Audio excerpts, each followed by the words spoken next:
Let's we do the first question. P दोनों पासों पर आई संख्याओं का योग 5।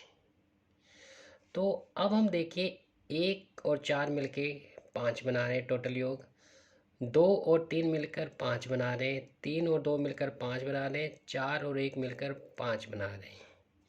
ठीक है, तो 1 2 3 4। तो संभावित देखिए परिणाम हमारे पास 36 है और वांछित परिणाम 4।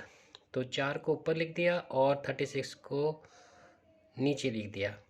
अब इसे आपने काटा, 4 1 जा 4, 4 9 जा 36। अब दोनों पासों पर सम संख्या, मतलब दोनों में सेम होनी चाहिए। सम संख्या वो होती है जो कि 2 से भाग हो जाती है।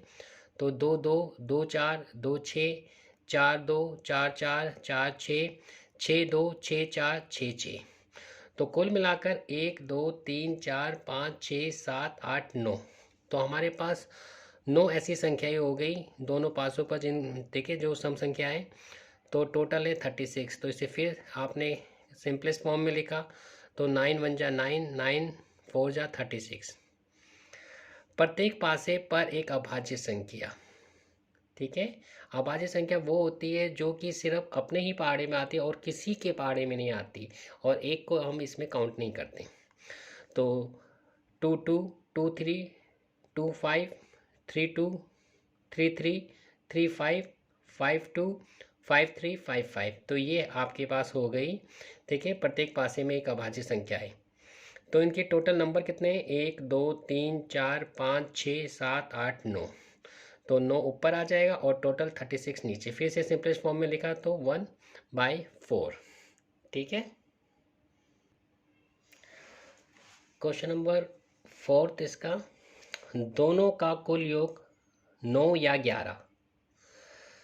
तो इसके लिए आपके वांछित परिणाम होंगे 3 6 4 5 5 4 6 3 5 6 6 5। तो कुल हो गए 1 2 3 4 5 6। तो 6 ऊपर आ गया, 36 नीचे। इसके सिंपल फॉर्म में लिखा तो 1/6। फिफ्थ, प्रत्येक पासे में 3 से अधिक संख्या। तो आपके पास वांछित परिणाम हो गए 4 4 4 5 4 6 5 4 5 5 5 6 6 4 6 5 6 6। तो नंबर हो गए इनके टोटल 1 2 3 4 5 6 7 8 9। तो 9 ऊपर आ जाएगा, 36 नीचे आ जाएगा। सिंपलेस्ट फॉर्म में 1/4। दोनों पासों में संख्याओं का योग 6 से कम। तो आपके वांछित परिणाम हो गए 1 1 1 2 1 3 1 4 2 1 2 2 2 3 3 1 3 2 4 1। तो टोटल कितने हो गए ये आपके पास? 1 2 3 4 5 6 7 8 9 10। तो 10 टोटल ऊपर आ जाएंगे और 36 नीचे आ जाएंगे। सिंपलेस्ट फॉर्म में लिखा तो 5/18। सेवन्थ, दोनों पासों की संख्याओं का गुणनफल 16 से कम, मतलब 16 से कम होना चाहिए। तो यहाँ पर देखो 1 को 1 से किया तो मल्टीप्लाई तो 1, 1 को 2 से किया 2, 1 को 3 से किया 3। तो इस तरीके से मल्टीप्लाई करना है आपने दोनों को। अगर वो 16 से कम है तो वो आपका वांछित परिणाम है। तो ऐसे परिणाम कितने हुए कुल? इस प्रकार है 1 1 1 2 1 3 1 4 1 5 1 6 2 1 2 2 2 3 2 4 2 5 2 6 3 1 3 2 3 3 3 4 3 5 4 1 4 2 5 और 4 3 5 1 5 2 5 3 6 1 6 2। तो ये टोटल मिला के आपके पास हो गए 25 ऊपर और 36 नीचे। सिंपलेस्ट ये नहीं होता, इसलिए इसको यहीं छोड़ देना है आपने। ठीक है,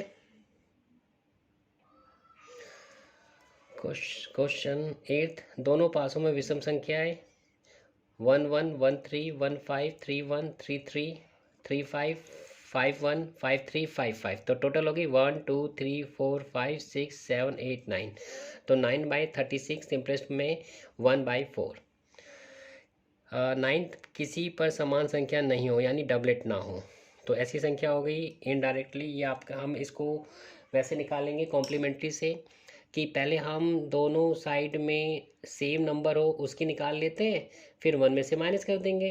जैसे कि हमने क्वेश्चन नंबर फर्स्ट में कहा था कि अगर आपको हो ना हो तो ना होने की क्या होती है, 1 में से माइनस कर दो। तो इसी तरीके से हम ना डबलेट हो पहले उसकी प्रोबेबिलिटी निकाल देते हैं प्रायिकता, फिर 1 में से माइनस कर देंगे, तो ये आसान हो जाता है ऐसे। तो हमने पहले डबलेट ढूंढे इसमें से, तो डबलेट होते हैं 1 1 2 2 3 3 4 4 5 5 6 6, मतलब टोटल 6 होते हैं ये। तो पी समान संख्या, ठीक है दोनों में, तो 6/36 1/6। अब हमने समान नहीं होनी चाहिए, तो अब हमने क्या किया, इसको 1 में से माइनस कर दिया समान वाली को। प्रोबेबिलिटी समान संख्या नहीं, तो 1 में से माइनस कर दिया समान संख्या की प्रायिकता को, जो कि आई है 1/6। तो 1/6 हमने यहाँ लिख दिया। 1 में से जब इसको माइनस करोगे तो ये आ जाएगा 5/6, ठीक है।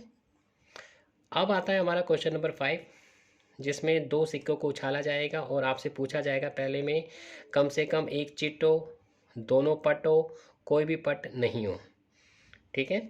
तो जब 2 सिक्के को उछाला जाता है तो संभावित परिणाम क्या हो सकते हैं, head tail, tail head, head head, tail tail. तो टोटल मिला के 1 2 3 4, जो 4 आपके संभावित परिणाम होते हैं।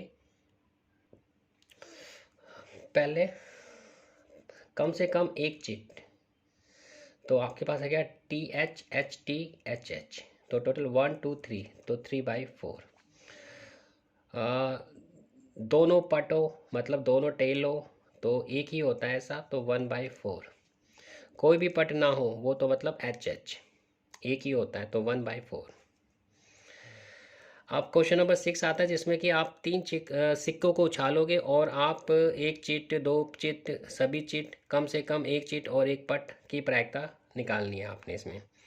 तो पहले तो हमने संभावित परिणाम दिखा दिए कि तीनों सिक्के एक साथ उछालने पर संभावित परिणाम आपके होंगे HH, 3 बार H, HHT, HTH, THH, TTT, TTH, THT, HTT, मतलब टोटल मिला के 8 परिणाम आपके कुल बनते हैं। तो पहले में पूछा एक चिट, तो एक चिट वाले कितने होंगे, ठीक है, चिट का मतलब होता है हेड, तो TTH, THT, HTT।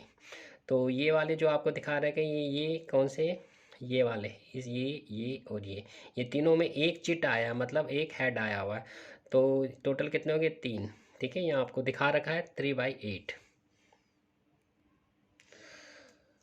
Second, 2 chit, तो 2 चिट होंगे HHT, HTH, THH, तो 1 2 3, तो 3/8। P सभी चिट, मतलब तीनों में आपका चिट आना चाहिए वो एक ही हो सकता है, HHH, तो टोटल मिला के 1, तो 1/8। अब आता है आपका फोर्थ, कम से कम एक चिट और एक पट। कम से कम का मतलब याद रखना, कम से कम मतलब होता है एक भी चलेगा, 2 भी चलेगा, और अगर हो सका तो आपका, हाँ नहीं ठीक है, कम से कम एक चिट और एक पट। एक चिट और एक पट होना ज़रूरी है। एक चिट होगा तो ओके है, 2 होगा तो भी ओके, ठीक है। अब देखो इसमें आपके संभावित परिणाम क्या होंगे, वो कहना क्या चाहता है, ठीक है, क्योंकि हमने जो सिक्के वो 3 बार उछाले, तो 3 बार उछालने में हेड हेड हेड और TTT, इसमें तो देखिए ना, हेड HHH, मतलब हेड हेड हेड में तो टेल तो आया नहीं, जबकि इसमें कहता है दोनों आने चाहिए, देखिए वो दोनों को हटा दो, HHH TTT, तो टोटल आपके पास आ जाते हैं 6, ठीक है। तो HHT HTH THH TTH THT HTT, तो टोटल हो गए 6, तो 6/8, ठीक है। ये जो फोर्थ क्वेश्चन था थोड़ा घुमा के किया गया था, बच्चे इसमें कंफ्यूज हो जाते हैं, लेकिन आप सिंपल तरीके से आप इसे निकाल सकते हो, ठीक है ना। इसने कहा है कि देखिए ना, आपको चिट भी चाहिए, पट भी चाहिए, ठीक है ना। तो सबसे पहले हमने क्या किया, उनमें से जब तीनों में सेम होगा वो चीज़ निकाल ली, तो बाकी जो बच गए वो वही बचे, ठीक है। तो टोटल 8 होते हैं, तो 8 में से हमने HHH और TTT 3 बार, ठीक है, इन दोनों को हटाया तो बचे 6। तो ऐसे भी आप याद रख सकते हो, जब भी इस तरीके का घुमाया हुआ क्वेश्चन आए तो उसको थोड़ा सा दिमाग लगा के आप सॉल्व कर सकते हो। अब जो नेक्स्ट क्वेश्चन आता है वो है लीप ईयर्स के बारे में। देखो सबसे पहले बता दें लीप वर्ष होता क्या है, ठीक है ना। हर साल, ठीक है, 4 साल में क्या होता है, हमारी जो पृथ्वी जो होता है परिक्रमा करते हैं सूर्य की, एक दिन बढ़ा देती है। तो हमारे जो वर्ष होता है उसमें कुल जो दिन हो जाते हैं वो हो जाते हैं 366, वैसे नॉर्मली 365 होते हैं, ठीक है। जो नॉर्मली होते हैं उसे हम कहते हैं गैर लीप वर्ष, और जिसमें आपके 366 होते हैं उसे कहते हैं लीप वर्ष। तो जब भी इस तरीके का सवाल आए तो सबसे पहले आपने बहुत ही ध्यान से इसको पढ़ना है कि लीप ईयर का है या गैर लीप ईयर बोला है। ठीक है, गैर लीप ईयर का मतलब होता है 365 डेज वाला ईयर, और लीप का मतलब होता है 366 डेज वाला ईयर। तो इस क्वेश्चन में कहा है एक गैर लीप वर्ष में 53 रविवार होने की संभावना क्या होगी। तो इसके लिए एक साल में कितने रविवार होते हैं, तो हमने क्या किया, जो 365 है उसको 7 से मल्टीप्लाई कर दिया। ठीक है, जब हम मल्टीप्लाई करते हैं तो उसका रिमाइंडर बचता है एक। अब वो जो एक दिन है ना, वो आपका सोमवार हो सकता है, मंगलवार हो सकता है, बुधवार हो सकता है, वीरवार हो सकता है, शुक्रवार, शनिवार और रविवार। तो यहाँ पर हमारी जो प्रायिकता आती है केंद्रित है, तो वो जो एक दिन होगा वो रविवार होगा, उसकी क्या पॉसिबिलिटी है, उसकी क्या प्रायिकता है। ठीक है, तो अब हमने जब ये स्टार्ट करना तो इसको लिखने का तरीका देखो कैसे है। एक गैर लीव वर्ष में, ठीक है, 365 दिन होते हैं। तो 365 दिन बराबर होते हैं 12 सप्ताह जमा में एक दिन। तो 12 सप्ताह का मतलब हो गया यहाँ ठीक है, ये 12 नहीं 52 सप्ताह का मतलब हो गया, इसमें 52 रविवार आ गए। अब जो एक इसमें जो 53 रविवार होंगे वो तभी होंगे जब ये जो एक एक्स्ट्रा दिन है वो रविवार का हो। अब हमें इसकी प्रायिकता निकालनी है। तो हमने क्या किया, वो जो एक दिन है वो सोमवार, मंगलवार, बुधवार, वीरवार, शुक्रवार, शनिवार, रविवार, ये 7 हो सकते हैं। लेकिन 7 में से जो रविवार है वो एक ही है, तो इसकी प्रायिकता होगी 1/7। ठीक है, तो इसकी प्रायिकता होगी 1/7। ठीक है, देखिए इन 7 दिनों में रविवार होने की प्रायिकता है 1/7, क्योंकि 7 दिनों में से सिर्फ एक ही रविवार हो सकता है। ठीक है, और जैसे ही वो रविवार निकलेगा तो जो गैर लीव वर्ष है उसमें 53 रविवार होंगे। अब मैंने कुछ क्वेश्चन बिल्कुल इसी से रिलेटेड आपको अभ्यास के लिए दे रहा हूँ, ये आप उसको ये घर पे करना। आप इसको करने के बाद आप ये मुझे दिखा सकते हो, ठीक है ना, या इसके बारे में कमेंट करके मुझसे लिख सकते हो, ताकि कोई प्रॉब्लम अगर आपको तो मैं आपकी वो प्रॉब्लम सॉल्व कर दूँ।